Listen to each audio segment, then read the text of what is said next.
welcome to the 5-day challenge. My name is Bridie and I am the founder of She Moves and your Pilates instructor for today. So we will be going through today, day 1 is back release and core activation. So it's going to be nice and slow and steady. I want to remind you to be patient because sometimes the start of Pilates can feel a tiny bit boring or you feel like, oh, come on, I want to get into it. But I promise you that this will set you up for success. So let's take it slow, let's be patient and enjoy just how it feels and to connect to our body, all right? But we're just gonna come into child's pose. So this is not typically what we do a lot of in Pilates, but I just wanted to do it for this back release, right? So big toes are together, knees are nice and wide, and just take your arms out in front. Let your forehead rest to the mat or your cheek, or you can have stacked fists and rest your head on your hands. But I just want you to rock a little side to side. So you're getting into your back, your hips, because this is really nice at opening up the whole back. You can feel your deep breath go down into your tummy. You can feel that expansion of the rib cage. And it might feel good, it might feel a bit rough, but it's opening everything up. So then we're going to come and meet on all fours. So knees are under your hips, hands are under your shoulders, neck, and press away from the mat. So we've got a nice straight back, core is switched on slightly, and here we're going to just inhale, open the chest and let the tummy hang down. Stick the bum right up towards the ceiling, and then as you exhale, tuck your tailbone under, roll through the spine and tuck your chin to chest. So it's like a wave coming over the spine. We inhale, open and exhale. One more, inhale and exhale.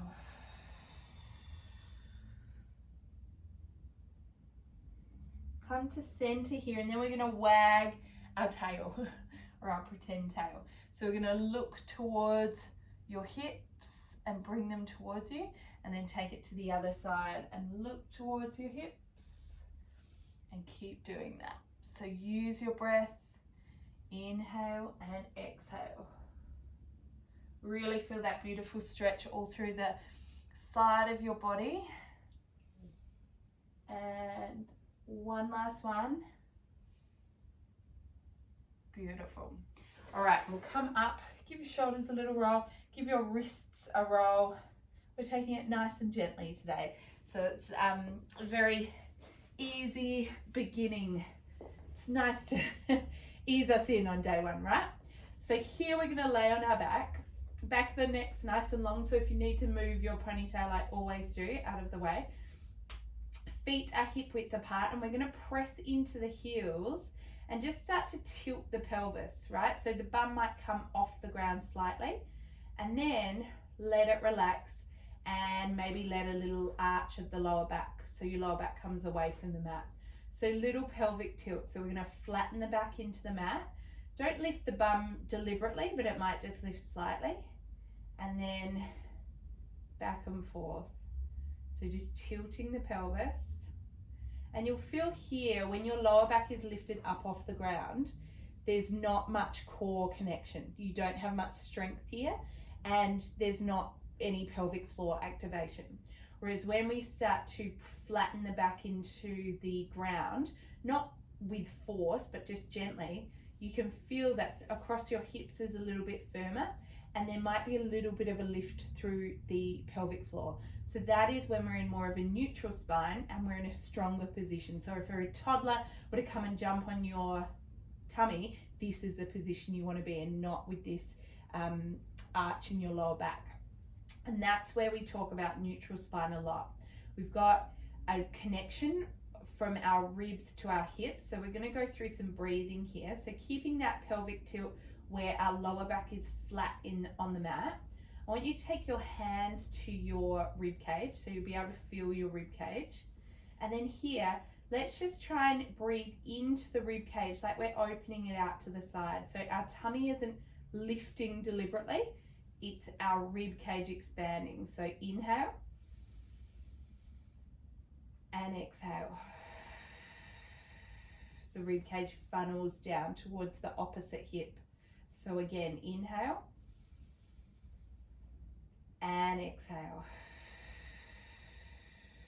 You can feel your rib cage come apart. And then exhale. So then we connect with the pelvic floor. So instead of what most people do, which is breathe in and lift their pelvic floor and then exhale and release their pelvic floor. I think that's what people normally do. What we want to do is inhale, let the rib cage expand, let the pelvic floor relax, and then as we exhale, pelvic floor lifts as the rib cage funnels down.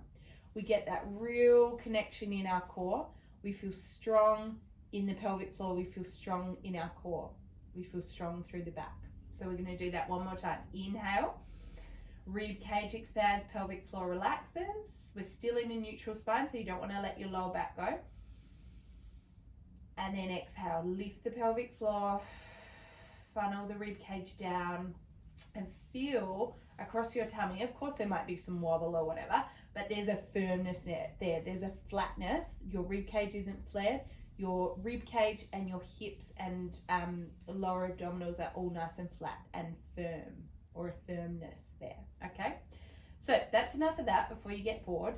I want you to keep that rib to hip connection while still breathing in a relaxed manner. You're not holding your breath. Relax the shoulders, and then here we're going to inhale, exhale, and float one knee up to tabletop. Then we'll just float it back down. Inhale and exhale, float the other knee up to tabletop. So just notice how that feels. For some of you, you'll be thinking, what are we even doing? This is not exercise. But if you have had a baby or you have not done much with your core lately, you'll go, oh yeah, I get it. I can feel that rib to hip connection. I understand what you're talking about. Then if we want to, we'll exhale, lift the knee, keep those collarbones nice and broad, and then exhale, bring the other knee up to meet. You feel that's a lot more activation through the core, to not dome, to not let your tummy pop up, to not let your pelvic floor relax. You want to lift, keep that rib to hip connection, and keep that nice firm flat core. So inhale here, then exhale, we're going to tap one toe on the ground, and inhale, float it back up. Relaxing your shoulders, exhale, and inhale. So knees are right over the hips, using your breath to help you along here. But if you find this is too much, but the one leg at a time is not enough, you can bring the knees in slightly, but you just don't want it going into your lower back. You want to really feel this in your core. Deep breath. Exhale. And exhale. Breathe in and out. Inhale to float, exhale to tap. We've got two more. You can do it. Try and relax your shoulders, broaden those collarbones. Try not to hold tension through the jaw or the back.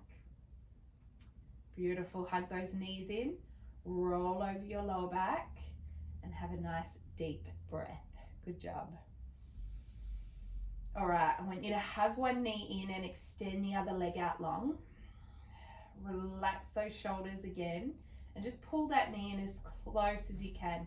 You might take it out to your armpit a little bit. And then we'll gently swap sides. So nice and relaxed. Opening up through the hip a little bit and just releasing your back if it was starting to switch on a tiny bit. towards the end. Then here, flatten down through your feet. And just like we started with the pelvic tilts, we're going to push through the heels and start to roll the hips up. So articulating up through the spine. You just want to hold here with your shoulder blades still in contact with the mat, squeezing your bum and then rolling back down. Mac. And I can't get rid of it. And then roll back up. This is just a nice release for your back. And roll back down. Beautiful. Here, hug those knees in. We're going to take the hands behind the backs of the knees and keep the elbows bent. So dorsiflex the feet at the same time. And we're going to squeeze the bum and roll up. Ready? So inhale to prepare. Exhale, chin to chest, scoop through the tummy, pull on the legs while you push into the hands and roll up. Did that feel tricky? Inhale and then exhale. Scooping through the tummy and roll down. Inhale and exhale. So we're using as little momentum as possible. Of course, if you're just starting out, you might need a little hoik up, and that's totally fine. You do you. Inhale and exhale, chin to chest, scoop through the tummy, roll up. We're going to do one more. Feel that spine make contact with the mat and exhale. Beautiful. Come to the top and we're just going to balance here. So your core's working really hard, your knees stay in, and if you want to, you can reach the arms out. Can you not do that here? Go out. Reach the arms out, plug those shoulder blades back, and hold here for 10, 9, quivering spine, 7, 6, 5, 4, 3, 2, 1. Good job. Take the soles of the feet together and just have a little stretch. Side to side, rock a little here. And don't work with dogs or kids. Go out, stop scratching. All right, now come up. I hope that you feel stretched, strengthened, and that your core feels a little bit woken up, or you feel a bit more educated on how to activate your core and pelvic floor, because that is super important moving forward in any exercise that you do. Congratulations on day 1. You did a great job, and I will see you tomorrow for day 2, where we are opening up our hips and building a peach booty. So I'll see you tomorrow. Good job to you. Give yourself a pat on the back. You are done for the day, so go and be free, my friend. See ya.